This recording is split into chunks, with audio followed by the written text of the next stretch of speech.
Welcome all to the half. I am your host, Matthew Long. You can get me at Matt Long Sports.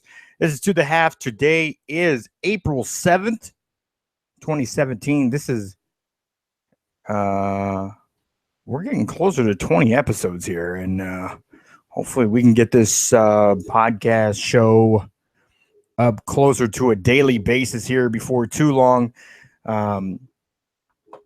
But it's been great. Have good feedback from you guys, and I appreciate all the comments and stuff that you leave over on social media. Also, if you're on YouTube, go down below, leave some comments and stuff down there. You'll see a little logo here towards the end of the show. Click on that to subscribe, or just anytime down below. You're always good. Hit subscribe. We have a couple different channels now. You can see us. Got a phone call. You got a couple different channels now on YouTube. You can get me directly on YouTube at Matt Long Sports, or you can see this show on To the Half. Or I'm sorry, we don't have To the Half yet. Sorry, work on that. There's a list, there's a playlist for To the Half on the CHT on Sports. You can also head over to the website, thechtonsports.com, where you can hear all this show. You can hear all of the Cold Hard Truth on Sports radio show that's every Tuesday from 8:30 to 11:30 with my co-host Kevin Crest. You can hear over there the Boxing Source hosted by James Bell every Sunday from 8:30. From 7:30 to 9:30 over there as well. And we have a plethora of articles and content and stuff over on the page that is just wonderful. So definitely head on over to thechtonsports.com. Check out the page, follow the page, bookmark the page, wrap the page up and give it as a gift. I don't know. Do whatever you do with pages. And even though the federal government will allow us to sell your browser history, we will not do that, because we just want you to come read our stuff. All right. Trying to keep it simple. So we got a good show for you today. The first segment, I'm going to go over the Tony Romo replacing Phil Simms. Yes, I know a lot of people have opinions on that. I'll give you mine. I really haven't shared mine to this point. I'll give you mine. In the second segment, I'll go over the state of Richard Sherman. There has been some swirling rumors of him being traded. And I'll let you know if the team was actually trying to shop him around or not. And finally, I'll get into a little bit of Masters talk at the end of the show. We are on the second day of the Masters, a couple hours in already. So, helicopter going over the studio. It's awesome. They're trying to find me, but I'm inside. Stay clear from helicopters. Stay inside.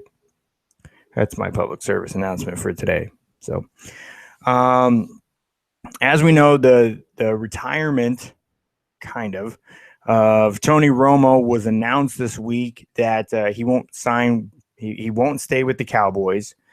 He plans on retiring, and then they released him. They released him this week, so he is not his rights are no longer held by a team. He was offered and accepted the job to be the lead color analyst for CBS Sports, alongside Jim Nantz, which we know Jim Nantz and Phil Simms haven't always got along, haven't always meshed. So it's one of those things. So many people are saying it's so wrong that Phil Simms is losing his job that he's spent, 14 NFL seasons, 12 NFL seasons. How many is it? It's a bunch. Over a decade in the NFL, So he's losing. Phil Simms has been 20 years in broadcasting. So he's losing his spot. Veteran broadcaster Phil Simms is losing his spot through 20 years in broadcasting experience to a guy that is an inexperienced rookie, has no broadcasting experience, professional broadcasting experience to note of, and he's going in as the number one guy, the lead color analyst, and I find just irony in that, because Tony Romo literally just lost his job to an inexperienced rookie with no professional experience to be heard of. If you can't sit back and say, that's kind of funny, then you have no sense of humor. Tony Romo he's good on camera. He's good in interviews. He's fun to talk to. He's not shy about sharing things. He knows a lot about football. He's good interacting with people. So those are some of the things in broadcasting that you want to see. Now, when I sit here and I talk to the camera and you guys listen to what I'm saying, it's much different than being on a set in a studio, doing play-by-play, doing color commentary. It's very, very different. It's even more different than stuff like me being on the sidelines, getting an equipment as a reporter. It's more different than that. And if there was just a radio, and that'd be even more different than that. So there's different setups and structures and ways that you go about it. Even when we see these pundit shows where you have everybody's an analyst and everybody's a pundit, for lack of a better word, they're giving you their opinions. These opinion-based shows that we see where we have a bunch of ex-athletes and one broadcaster, and they just talk about the game. What do you want to see? Who are you predicting? Even that is different than what he's set up to do. Much different than what I'm doing too. Anytime you have more than one person involved, there has to be a different level of communication. Obviously, with me, my communication is with, just who's here with me now. Myself. That's it. I don't have somebody opposite of me. On Tuesday, I do. Me and Kevin work well together. We kind of have difference in opinions. Sometimes we are on different sides of the same side of the coin. So we agree on one thing, but how you come to that one thing is different. But we're both very analytical. We're both very, have that economist working in our head as the way we look at different things, from religion to politics to sports and stuff like that. So we work well together because we kind of understand each other's frame of mind, but we don't necessarily agree on anything or everything. So that's what makes it a little bit different, but we communicate with each other pretty well. And what we talk about seems to really resonate with you guys. So when I do my own stuff, I can just go on and talk about it. Now, with Tony Romo, I don't know how much experience he has with Jim Nantz and how many conversations he's had with Jim Nantz. My personal belief with Tony Romo is he should now spend lots of time with Jim Nantz. Get to know Jim Nantz. Know him on a personal level. Create that familiarity and comfortability that he needs. And understand having conversations with him and listening and watch the tape. You guys laugh. Go ahead, laugh at it. Watch the tape. It doesn't matter if you're a professional athlete, a professional broadcaster, if you're a comedian, what it is. There are hits and spots and points in time where somebody they have inflection in a different way. maybe you can, if you listen to people, there's a certain points of times where you know with the direction the game's going, you know when he likes to call first and 10. On first and 10, he may have a go-to little tidbit, a fact. In baseball, it's a lot different because usually the color commentators, play-by-play guys alternate innings. So first inning, second inning, first inning, or first inning, second inning, third inning, fourth inning. So they split it up like that. We call it, Baker style. It's Baker style in bowling for those of you that are bowlers. So you're not actually bowling or talking every single inning. Well, you may, but it's not your inning to talk. With the NFL, it's a bit different. They usually have a play-by-play guy who's going to tell you the down, the distance, and generally what's going on in the game. The color analyst is going to tell you formations that they're in, what you should look here, what the defense is going to do, what the offense is going to do, why that play works. And the play-by-play guy is going to tell you that what is happening in the play and without talking over each other. So, yeah, so what we generally hear pre-snap is the play-by-play guy setting it up. The color commentator is saying, oh, I noticed this, watch for this. Play happens, play-by-play guy explains it. Then after it happens, the color guy is explaining what you just saw, why it did or didn't work, or what could be fixed. Where was this defense? Blown coverage here, So that's the difference. The thing is, the color analyst is an important part of the game today, even more so because we as fans, we seem to be more knowledgeable, more ingrained, and more in depth into the sport. So to be able to have somebody to digest what we just saw and highlight why it was good is helpful. Again, it sounds like archaic type of thing, saying, wow, this guy did this and he did it well. You just saw that. This is what you just saw. That happened right now.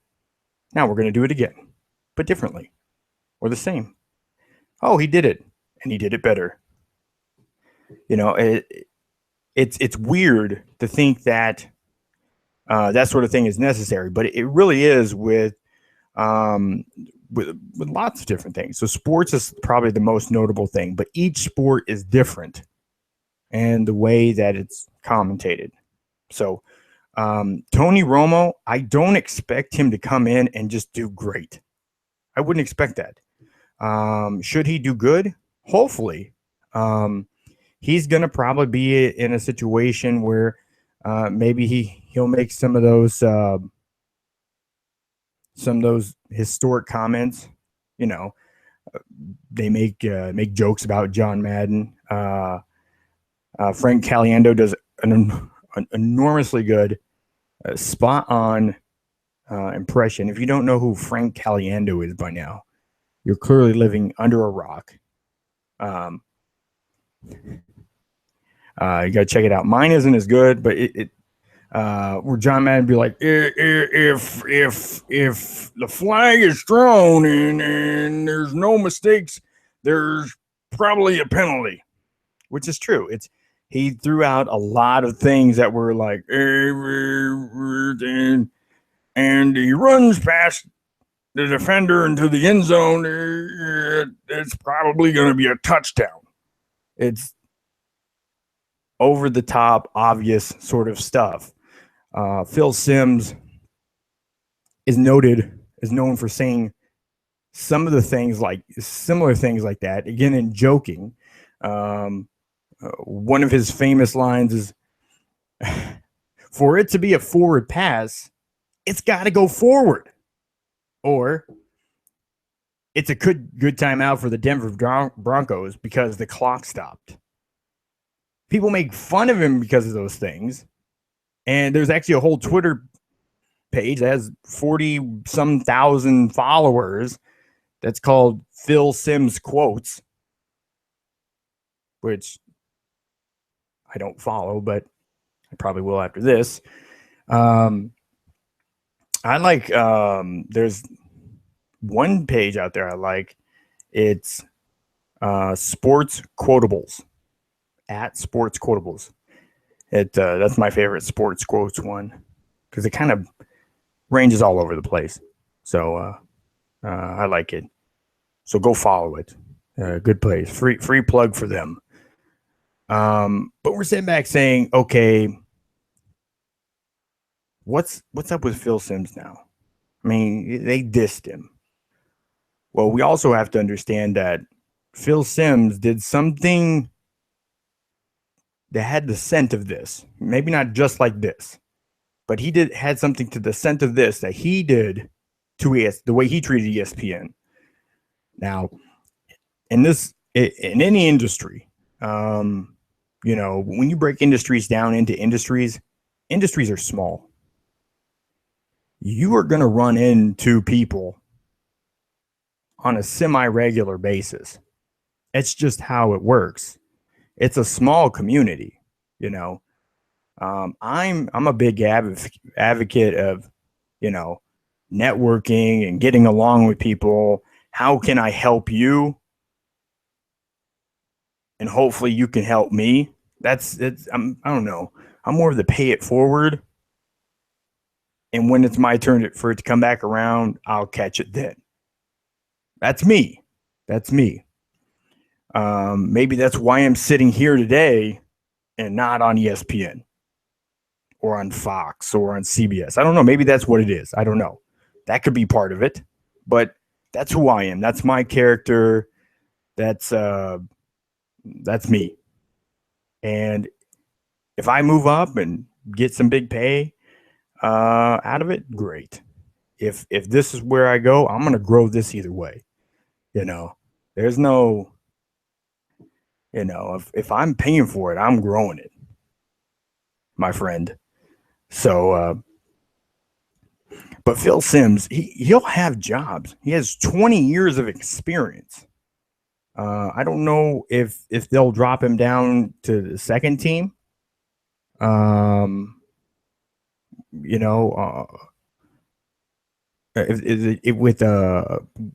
Greg Gumbel, they drop him down with Greg Gumbel. I don't know if they end up putting him on NFL Today. Tony Gonzalez is departing from that show, so I don't know where they might put him.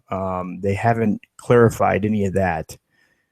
But he'll have a job there. I know from his agent was asked by Forbes. His agent, Steve Rosner, was asked by Forbes, and basically he said, hey, he has a multiple years left on his contract with CBS. He didn't get fired. He's going to honor the contract from what they see, from what would they know now.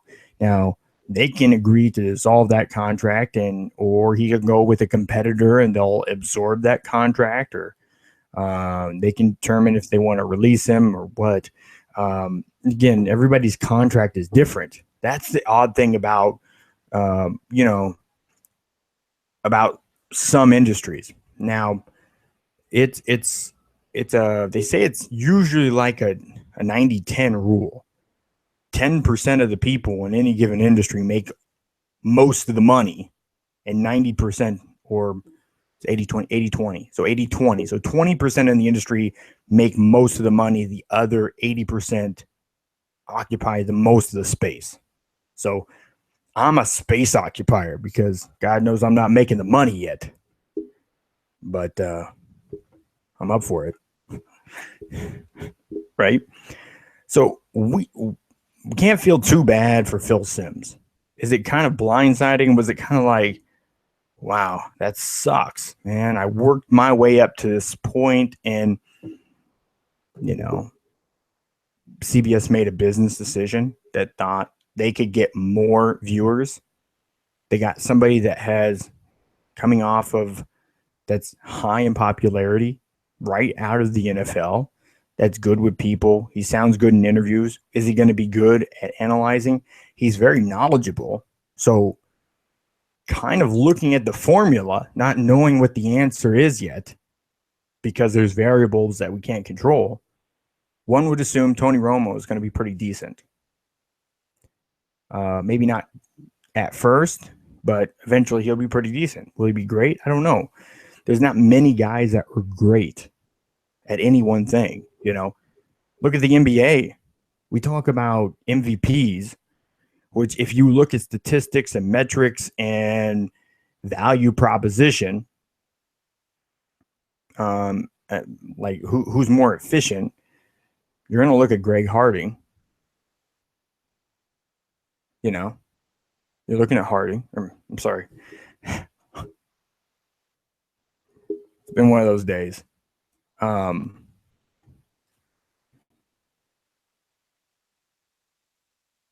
Greg Harding. My bad. James Harden. You're going to look at James Harden. If you're looking at overall value to their team, just strictly value to their team, you have to look at Russell Westbrook as that guy. So many people are discounting the triple-double. Averaging a triple-double is tough. LeBron still hasn't averaged a triple-double for the season. I would argue that he hasn't cared to or wanted to or tried to. He's more he's working on team building now. He wants more pieces around him, so he has to do less of the work. I'm not going to argue here, is LeBron the MVP every year? I mean, you could definitely make that argument. I'm not going to discount it. I'm going to say you could definitely make that argument. But any of those three guys, Steph Curry is actually having numbers statistically that's right up there with his previous MVP seasons and right up there with the three guys that we're already talking about. So had they won a title, would the writers and pundits and people with a vote, maybe are they going to be leaning more Steph Curry? Possibly. But he's right up there too. So those four guys in the NBA are really at the top of the NBA and are the guys that most people are looking at, should they be the MVP? Those are really the four that I see. But not to really digress too much from that. So, but as far as Phil Simms goes, he's not out of a job. He's still going to make a whole lot of money no matter what. He could end up in a better situation. Life happens, and we got to roll with it. My motto is life happens and you don't choose when. Phil Simms, life just happened. You didn't choose this. So you can, now it's your opportunity to influence it. There's been times where I know something crappy has happened to me. And because that crap thing happened, I ended up in a better place than I was to begin with. And it might have been, had I not been unintentionally or unwillfully removed or my course altered, I would not have had the same opportunities to be in a certain place.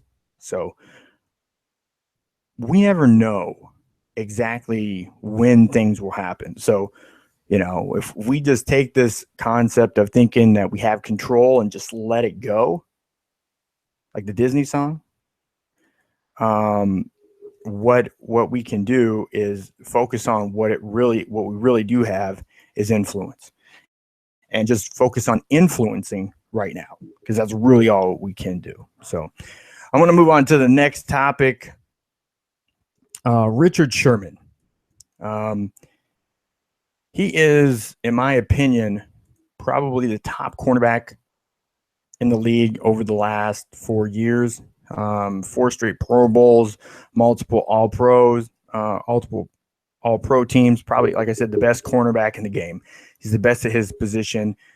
He doesn't have the top end speed. He does have reach. He does have a lot of instinct. He's able to use his football acumen and IQ to be able to be in the right places at the right time.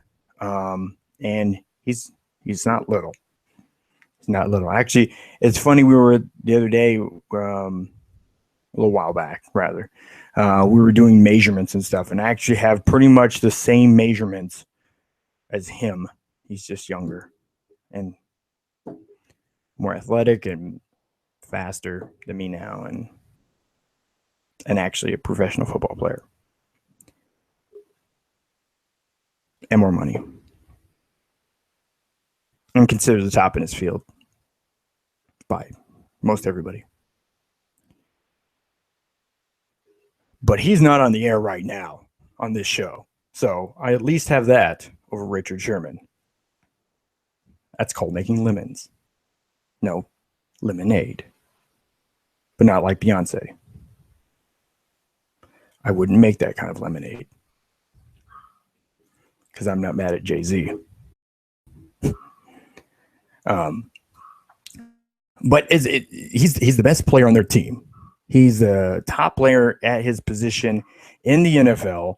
And frankly, for them to sit back and consider trading him is a bit absurd. You don't take your best player and put him on the trade block.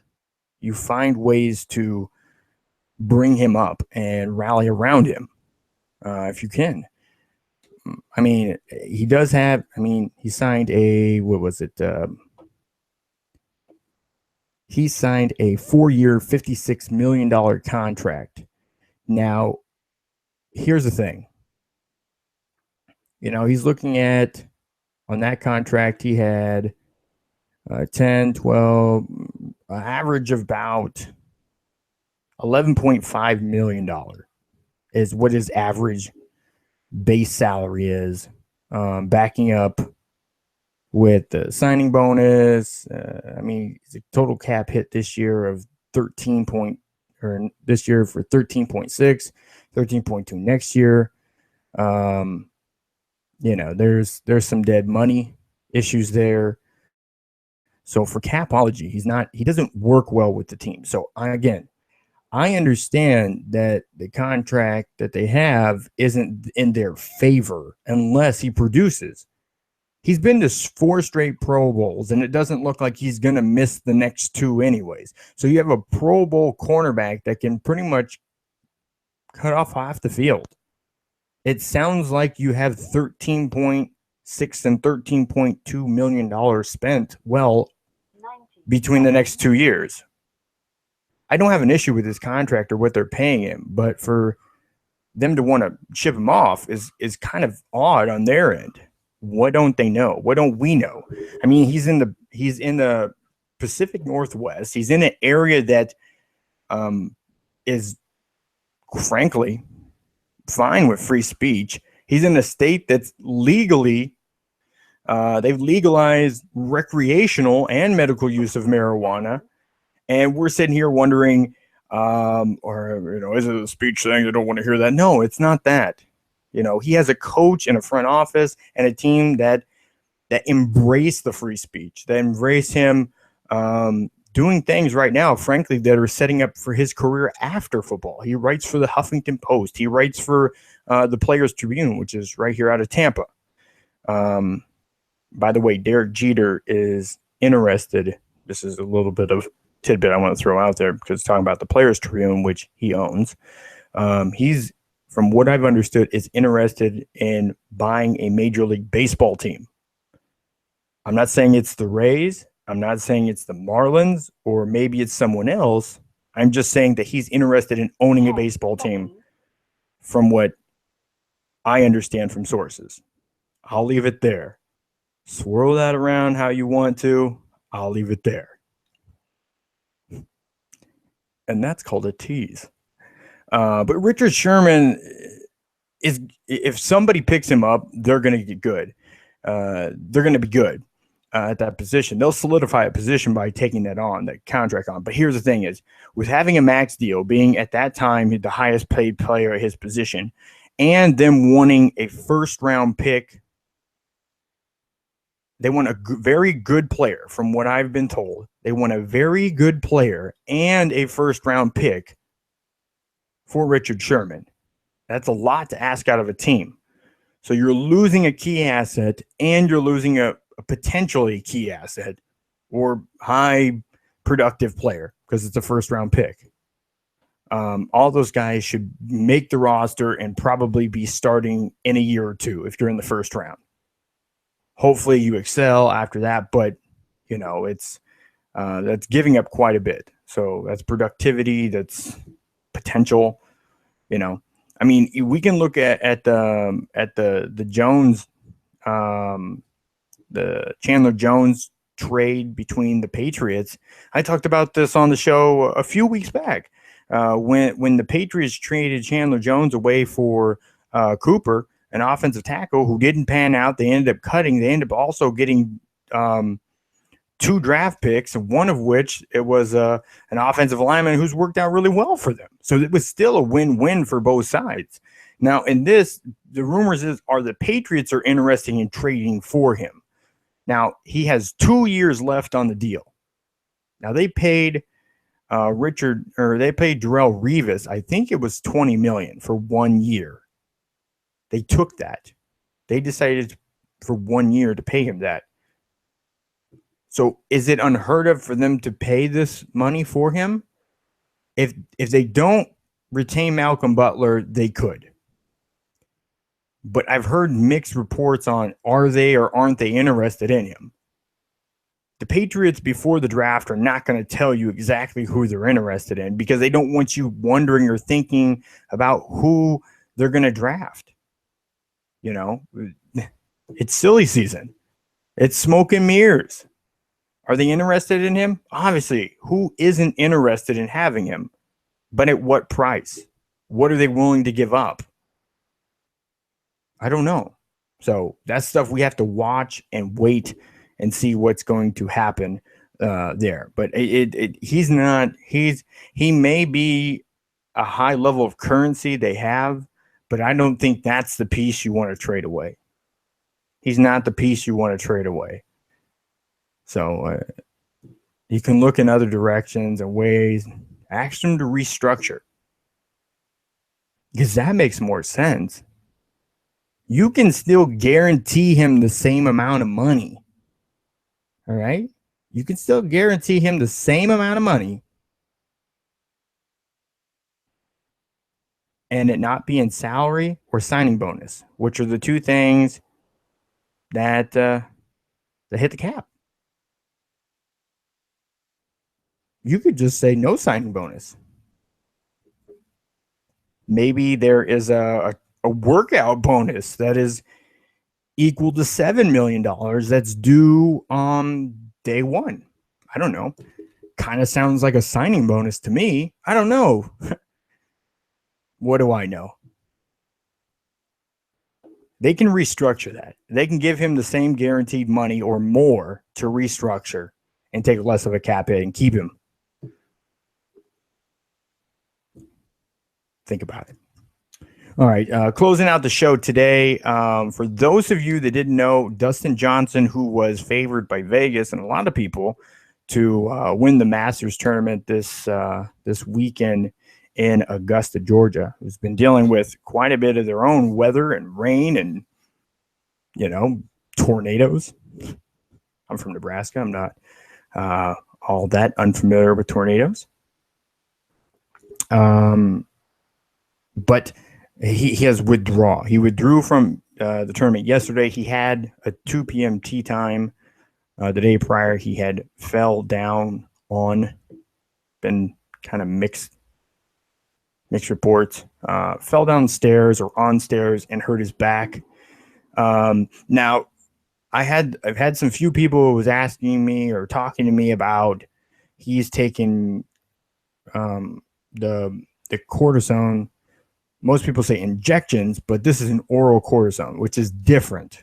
Now, and I did talk to several different practitioners about this to gain a better understanding. So the oral form will allow for more widespread use. And if it's taken properly, it should give him within a couple days, it should give him a week or two of where he's not having to deal with the pain and rigors of that. Whereas the injection numbs the area. Okay.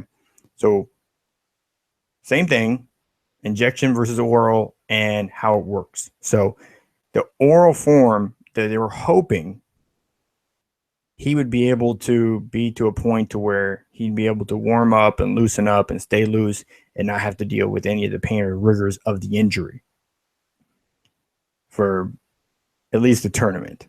Okay. Now, it being the night before changes a lot.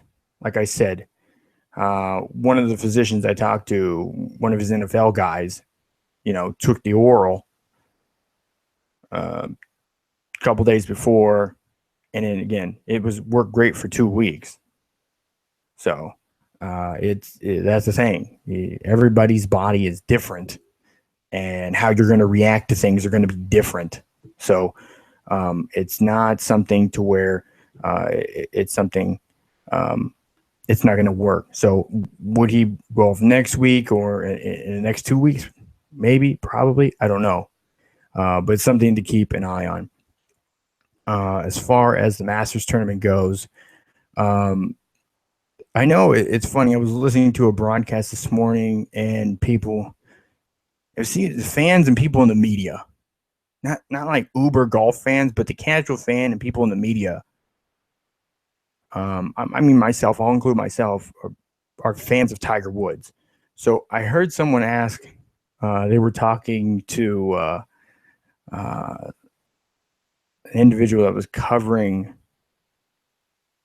that was part of the Masters this weekend. They said, "Is there a lot of buzz or talk about Tiger Woods?" And he was like, "No, not at all." But we have to understand, as casual fans and media, just because we're drawn to something doesn't mean somebody else is too. This notion that because you like it, other people will, it's not always true. We have to understand that. Tiger Woods is probably the most notable, recognizable golfer of this generation. He's single-handedly elevated the level of golf from a spectator point of view and have driven probably more people into the game of golf than probably people before him. He has been a trend setter. We can't deny that. Can't deny that at all. Him wanting to come back and play, not impossible. Could he hit his records? It's going to be tough. At this point, I wouldn't bet that he does. But I'm not going to count out Tiger Woods. Golf's just one of those games. I mean, I was in the Villages just a couple weeks ago. I mean, I followed the Daily Sun as well. I mean, this is a community that's 55 plus, and almost all they do is golf. I mean, this is a community where most people own a golf cart, and these are some swagged up golf carts. I mean, there's golf carts that looks like Rolls Royces. I saw one that was a Seminoles golf cart. They just pimp it out. I haven't seen Bubba Watson's hover cart yet. I want to see that. I want to get on that. That has to be flipping awesome. It's like having a bumper car you can drive everywhere. I imagine that's what it would be like. I don't know. But no, Tiger Woods isn't there. There's not a buzz about Tiger Woods. They're focused on the guys that are playing. They were focused on, is Dustin Johnson going to be able to play? Because he's won 3 straight tournaments and he's the favorite coming in. And now he had to withdraw because of injury. So what will happen with him moving forward? That's the question. That's the buzz. Who's going to win this week now that he's out? Who's, Jordan Spieth, can he win it again? Is Rory McIlroy going to show up, or is this his year off? I don't know. It's going to be interesting to see where they finish up. So you can head on over to I get all my updates on the Golf Channel. So I'd say head over there, keep an eye on them. We got today. We have a couple more days left of this tournament. It's probably going to be a very interesting one because of wind and inclement weather. So it's tough to judge favorites.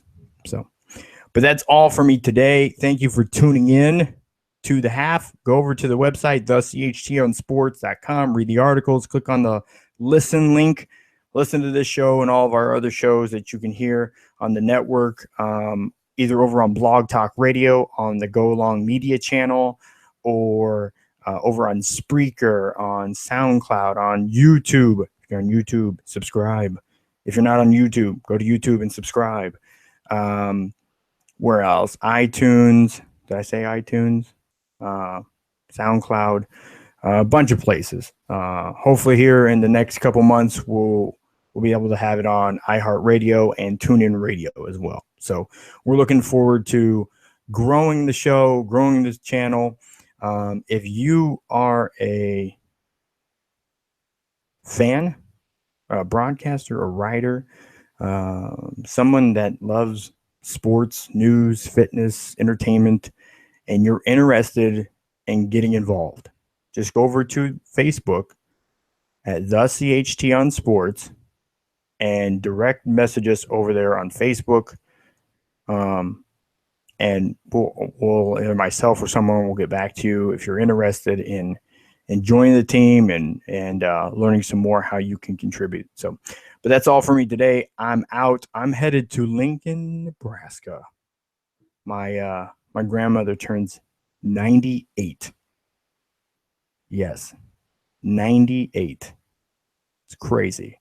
So, Lincoln, I'm on my way. I'm out.